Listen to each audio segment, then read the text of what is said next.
If there's any message that I want you to leave this video with, it would be that if you are dealing with any mental health issues, you should go talk to someone who is qualified. That is the most important message that I got out of reading Dazai's work, and everything else discussed in this video is second to that. 2 years ago, I made a video around Halloween discussing Junji Ito's adaptation of Frankenstein. His adaptation of Mary Shelley's classic did a nice job at turning the story into a standard horror narrative with imagery that we have come to expect from Ito. However, Ito's adaptation of Dazai's No Longer Human does more than turn a fantastic book into a piece of traditional horror. It injects it with a sense of cosmic dread totally separate from the feeling created in the original text. Before we can understand Ito's adaptation, we must discuss Dazai's original work. Dazai's original text is a haunting exploration of the human mind and how mental health issues are not to be glossed over, this text being surrounded by the heartbreaking suicide of its author. There is no discussing No Longer Human without engaging in the reality that its author felt a deep separation from the human race, even though so many of the ideas discussed in this book are deeply connected to the human experience. No Longer Human has gone on to be a deeply relatable piece of fiction for anyone who feels alienated from society.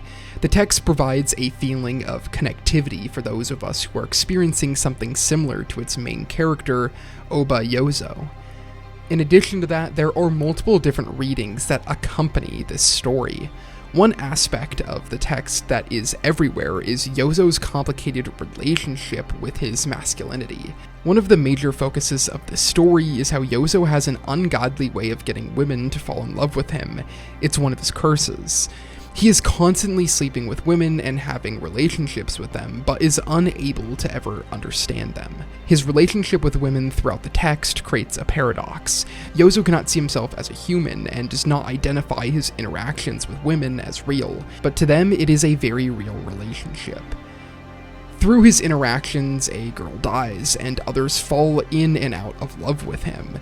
Even though he doesn't see himself as a human being throughout the story, no doubt the readers identify with him as one. No doubt the readers see him as one of the most relatable people, a person who is scared to acknowledge a true connection between lovers or fails to know his true self. The clowning that Yozo does, where he knowingly changes his personality, delves into the idea of the self. Is there one true version of every person, or not? For me at least, I have a very strong feeling of self, that I am one person and always have been that person. In No Longer Human, however, Dazai argues for something different.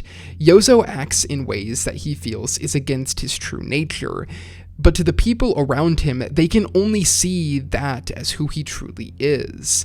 There is no true Yozo throughout the text, but a malleable, ever-changing personality that creates many different versions of the self. Here, Yozo's own internal idea of who he is, which is separate from the clowning, is just as valid as how the other characters or even the reader understand him. All of these ideas in No Longer Human accumulate in a text that explores the many anxieties attached to humanity in the modern age. Dazai was able to capture so many universal feelings for people who are struggling with mental health and those who aren't. On top of all that, there are nuanced readings about masculinity and one's inner self. All of this being a long-winded way of saying I don't envy Junji Ito. There are some stories that require a different level of care when being adapted, and No Longer Human certainly fits that bill. And here, Junji Ito outdoes himself with one of his best works to date. Ito is best known for Uzumaki and his short stories. Pretty much all of my favorite Ito works are his short stories. Like so many people have talked about before, he is able to invoke strong emotions of terror with a single image, so it doesn't take much to get the readers invested in his short stories. The concepts that Ito comes up with are always compelling and have the perfect amount of mystery to make them terrifying.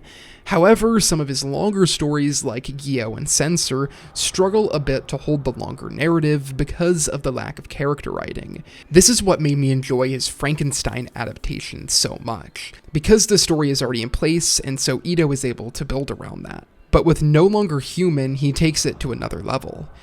Ito changes the story into something far weirder and horrifying than the original text. The original text feels like a man pouring out his struggles to the world, but Ito turns those struggles into something that actually changes how we view humanity itself. In my reading of the novel, Yozo's personal mind state is what separates him from the people around him, but everyone is seemingly normal. Ito takes the idea that many characters are in fact no longer human and takes the imagery of the story to a different place. Ito's version is filled with eerie, terrifying images that bend what a human can be. Here, the characters are not unknowable entities, but average people that you would meet on the street. Ito's version being a more expansive, surreal take on the struggling youth. In Dazai's version, the women that Yozo sleep with all feel like normal people.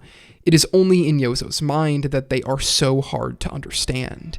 In Ito's version, he takes the unknowable directly with how they look, making average characters feel like monsters. So in Ito's version, these characters are indeed unknowable. It brings to life the mind state of Yozo.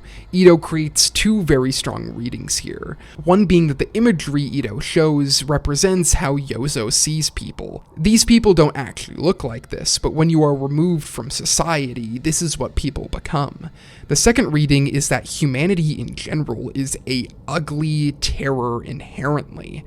This is how humans have always looked, because a world where people easily suffer through this kind of trauma is an ugly world. The second reading is a very dark outlook on an already dark story, but Ito's adaptation invites us to look at the original text in many new ways. The shared experiences of Dazai's original text come from the reader's own experiences and how they individually identify with the story. In Dazai's original text, the reader's experience changes how you view how each character looks throughout the story, but in Ito's version, he takes that a step further by showing you exactly how monstrous everyone is. Much of the story is expanded in Ito's adaptation. Take, for example, the role of Takaichi. Takaichi easily points out that Yozo has been fooling everyone this entire time. In the original text, after some brief moments at the start of the story, Takaichi is only mentioned here and there as the connection to Yozo's constant encounters with women. Yes, he plays a massive role in shaping Yozo's life, but he does not get as much screen time in the original as he does in Ito's version. Here, the clowning isn't something that is only exclusive to Yozo, but in actuality, something that everyone is constantly doing. When we switch who we are in and out of public or around different friend groups, all of us in our own way are clowning. And Takaichi highlights that by pointing out how much clowning is done, that in return so many of us participate in the same clowning. Again, Ito highlighting the spread and connectivity of these issues to everyone, and Takaichi in typical horror fashion literally haunts the rest of the story. One instance in particular where Ito really expands the story in a great way is when Yozo is sent to the psychiatric facility. In Dazai's original text, this time is relatively short, as Yozo is forced to go, but quickly gets rescued by his brother. In Ito's adaptation, however, Yozo is haunted by one of his past lovers, as if all the choices in his life are physically coming back to torture him. Ito adds to the text a bigger sense of scale, as the things that Yozo does result in terrible outcomes for the people around him. He isn't just an annoyance to others, but causes people a lot of pain. This is probably the biggest difference between each version, and makes sense for an adaptation that is far removed from any personal events as the inspiration. Yozo's interaction with the drugstore clerk results in her dying in a fire. The girl he slept with ends up getting pregnant and obsessed with him, and Takaichi at the beginning of the text gets his heart ripped out, leading to his suicide. The tragedy in Ito's version is plain to see, and adds readings that are totally separate from the novelization. I think it's fair to argue that Ito's adaptation isn't necessarily a story about one person feeling rejected by humanity, but challenging our idealized idea of what humanity represents. Ito's adaptation is a haunting view on the effects of mental health in the real world, a thought-provoking adaptation of one of the darkest stories I've ever come across, this resulting in probably my favorite Junji Ito story to date. Ito expands on the tragedy of Yozo to even further places, and more people are affected by the same struggles. And when I think about the task of adapting this difficult and beloved novel, Ito did an even better job than I could have imagined. Adaptation is something that I think about a lot, as most anime and manga fans do. Adaptations live in an odd place for creators. The original work will always be the gold standard for what you're doing, and in a lot of situations, no matter what you do, fans will be displeased. But I also think it's an amazing chance for creators to use their specific skills to expand on an already great story to create something new. And this is exactly what happens with Junji Ito's No Longer Human. This story takes on a life of its own while also paying respect to the original. This is one of my favorite works of psychological horror, and I think everyone should check out the original and the adaptation. Both of them are some of my favorite works in their respective mediums. Junji Ito truly created a masterclass with his adaptation of No Longer Human. Thank you guys so much for watching this video, and I hope you enjoyed it. I figured after a couple years it was time for me to revisit one of Junji Ito's works. And if you enjoyed this video and want to support me, check out my Patreon down below. Everything helps a lot. Thank you, and I hope to see you in the next one.